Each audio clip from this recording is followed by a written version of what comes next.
Okay. So as I was saying that in Aled army was to occupy the Rhineland for a period of 15 years, which means that yes, they were taking it from Germany, and no Germany troops were to be allowed into the occupation zone. So Germany's life was made quite very difficult by this treaty. And then Treaty of Versailles items. Then the Treaty of Versailles includes 440 articles. The principal items are: Germany has to cede Alsace-Lorraine to France.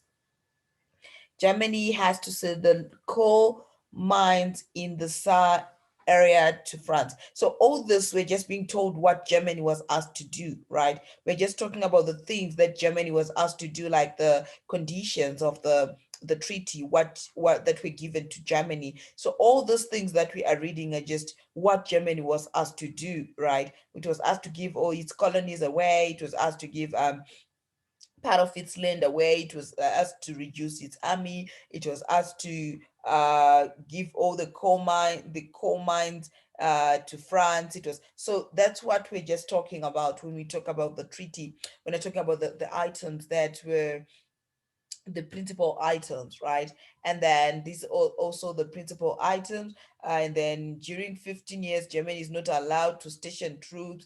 A lot of things were said, right? You can just go through them at your own time.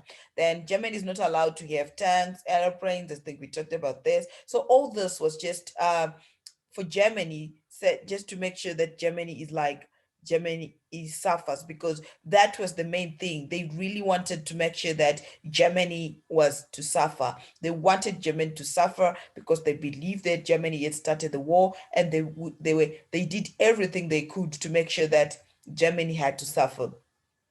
So then another thing is Germany navy is a maximum of 15,000 men, and Germany is allowed a total of 4,000 officers, which is very few.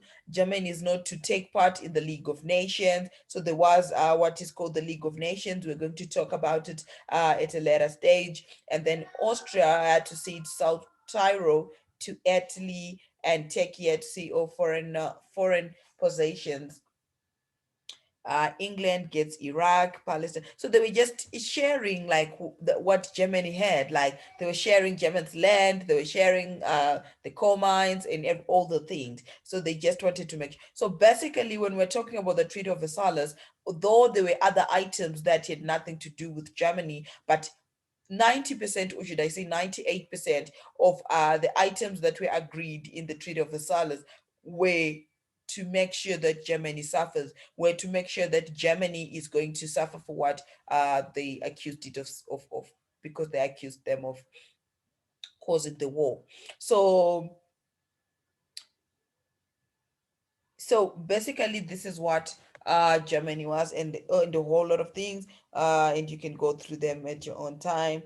Then war guilty.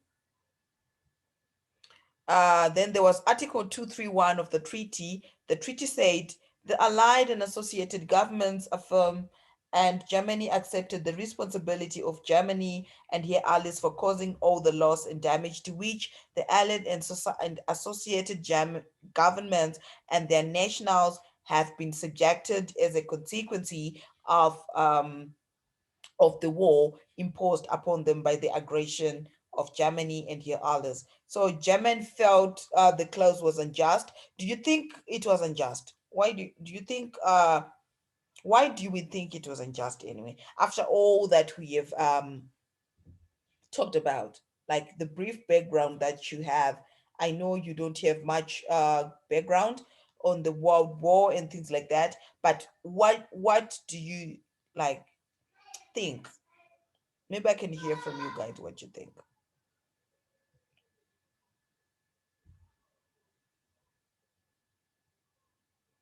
Okay, you guys today are quiet for some reason, I don't know.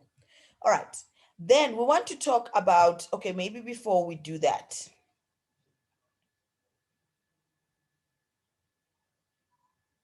Okay, I think we explained this in the last lesson, and this is just a repetition of the things that we've talked about, like Germany had to accept blame, blah, blah, blah, all the things that we've been talking about. So we want to move on to Wilson's 14 points in the Treaty of Versailles. So some, but not all, of President Wilson's 14 points were reflected in the Treaty of Versailles, right?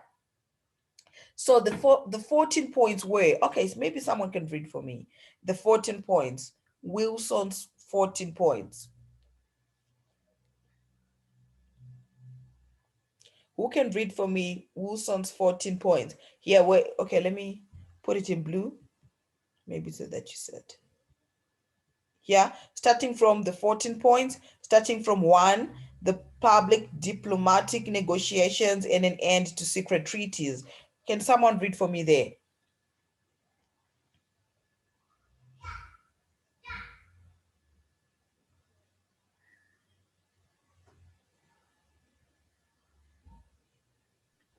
I can read it, ma'am. Yeah, thank you. You can go ahead. Public diplomatic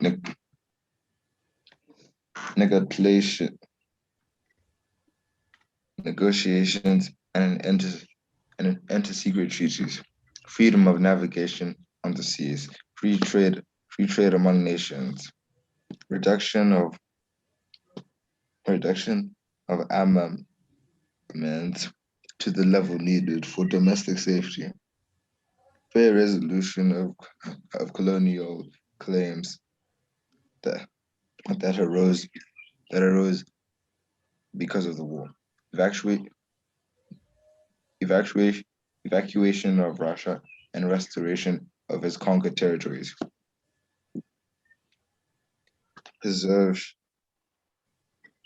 preservation of Belgium's sovereignty, restoration of France's territory, including Alsace-Lorraine, redrawing Italy's borders redrawing Italy's borders according to the nationalists. Oh, sorry. Ah,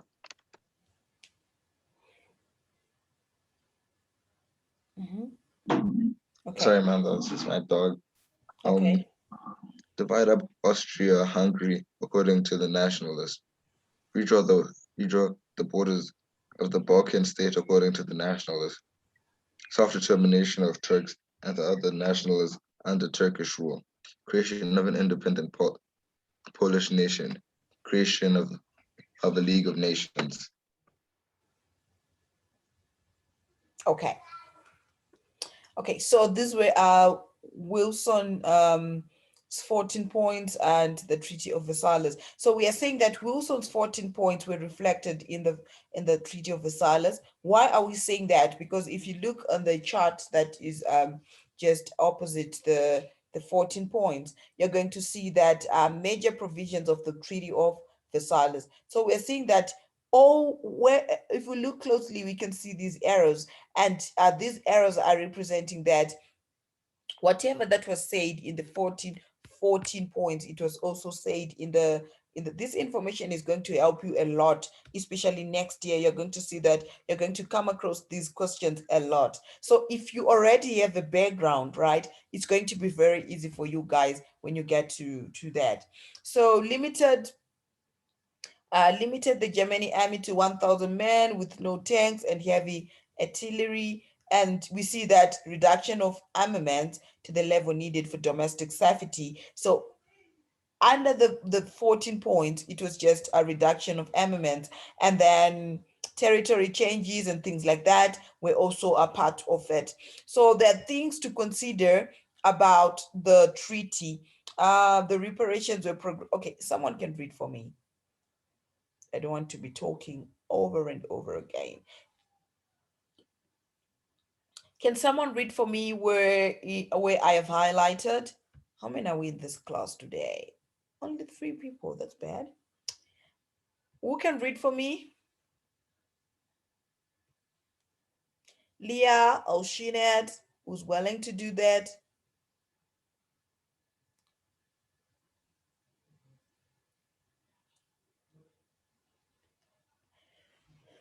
Leah or Shined, anyone who wants to read for me? Thank you. The reparations were progressively reduced by the Dawes 1924 and Young 1929 plans. In 1932, they were forgiven completely. By that time, the damage had been done. Number one, destruction of the German currency and economy, that what was left under the war anyway. And number two, destruction of the nation political political stability that allowed manager riots and street battles between communists and Nazis and others, leading to the successful grab for power by. Okay, power by Adolf Hitler. So the reparations were progressively reduced by the Dawes and Young 1924 and 1929 plans. In 1932, they were forgiven completely. So, but even if they were forgiven, but the damages were already done, like their economy was already on its knees, and their currency was already like like in a very bad state, like what I was saying yesterday, that when they wanted to go and buy maybe just a loaf of bread, they had to put some money in the bag, that kind of inflation that is very, very bad, whereby if you want to buy something, you have to use like a heap of money. Like it once happened in Zimbabwe during, I think, in 2000. I don't know if you guys were born. Were you born in 2000? Not yet, right? So yeah, around that time, 2000, around that time, 2000, 2001, whereby if you have to go and buy even bread, you had to take a lot of like huge amounts of money. It also happened in Zambia. It also happened, I think, in, no, is it Mozambique? I can't remember. Whereby the level of inflation will be like very bad. The price of things change every day. Like today you buy bread for $4. Tomorrow it will be $6, and the other day it will be eight. And whereby things were changing every day. So they were forgiven, yes, but their economy was already destroyed, right? So destruction of the nation's political stability that allowed major riots and street battles between communists and Nazis and others, leading to the successful grab for power by Adolf Hitler. So Adolf Hitler, that's when he found an opportunity to just come in and take the power. We're going to discuss that at an later stage. And then note two, who can read for me here?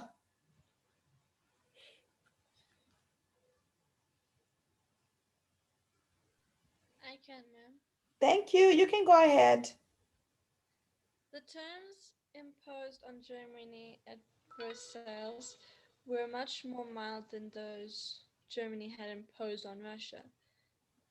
The Brest-Litovsk Treaty, summer 1918, or those that Germany planned to impose on the Western Allies if she had won the war, including, among other things, the subjugation of Belgium, innocent victim of German aggression in 1914. Okay, thank you. So we are saying the terms imposed on Germany at the Versailles were much more mild than those Germany had imposed on Russia. So we see that it was like a karma kind of thing. Then the if she had to win the war, including among other things, the subjugation of Belgium, innocent victims of Germany. So it was like a two-way thing, because Germany had also done the same to Russia, and it is said that Germany's what Germany imposed, like the terms imposed on Germany at the Versailles, were much more mild than those Germany had imposed on Russia. So yeah, so it was actually,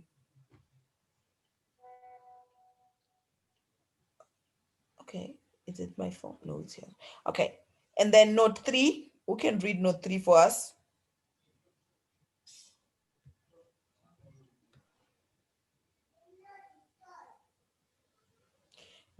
Shined is read, Leah is read, so who's going to read? Christian, do you mind reading again? We're just 3 today in this class, so we just have to.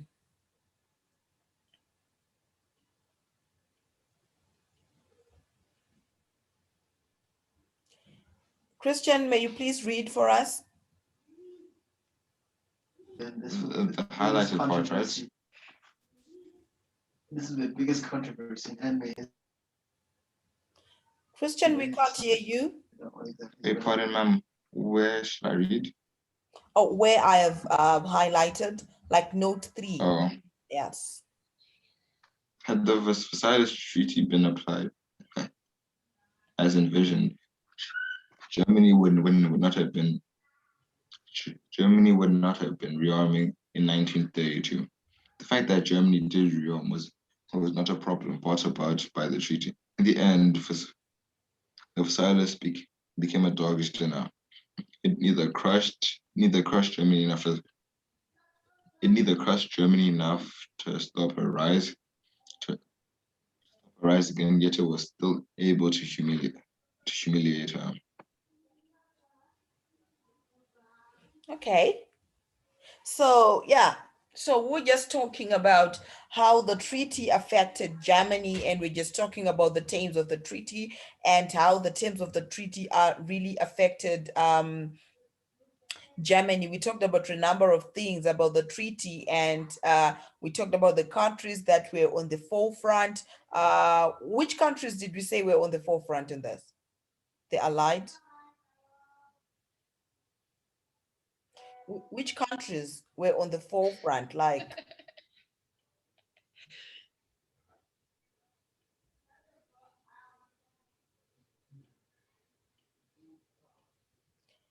guys, do you remember? We also talked about it in the last lesson, whereby we're talking about the countries that were right in front. Okay, can someone read this for us? Just up to here. Okay, let me do this. Let me do this. I can. Just yeah.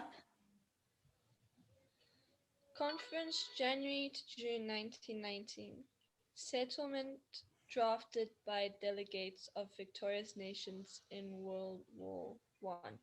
Britain, United States, France, and Italy. Yeah, We exactly. were preparing not peace only, but eternal peace. Man, please can you move your mouse? Oh, okay, sorry. Uh-oh. Yeah, you can go ahead. There was about us the halo of some divine mission, for we were bent on doing great, permanent, and noble things.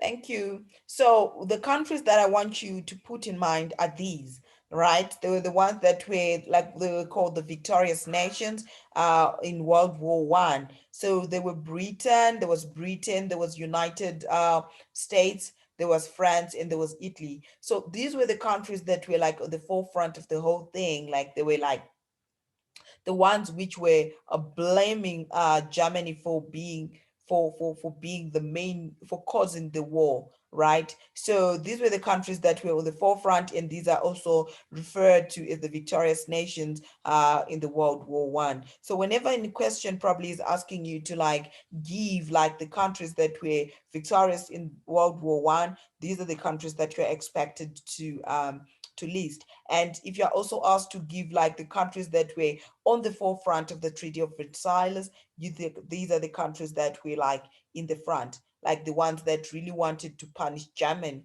and the one that really want the allied countries. So these were like the ones that really needed or really wanted to punish Germany, and these are like, you know, all the things that we've talked about that we that we discussed or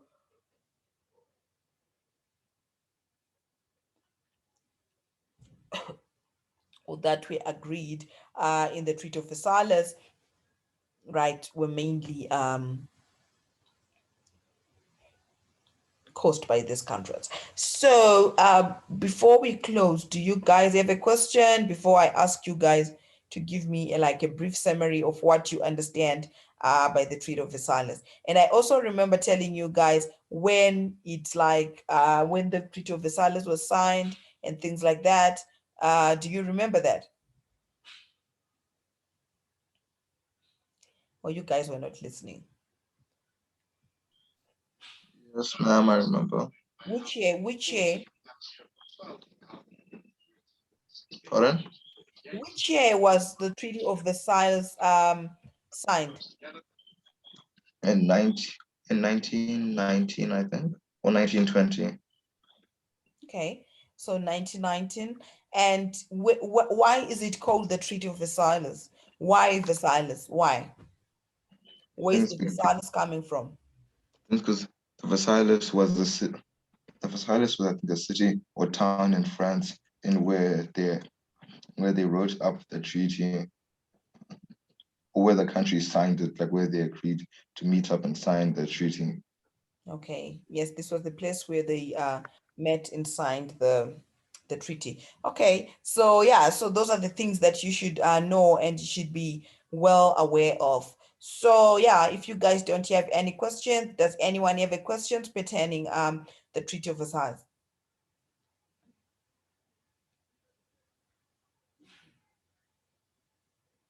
Okay, so if you guys don't have anything and a question on the Treaty of Versailles, also known as Versailles, it's all up to you.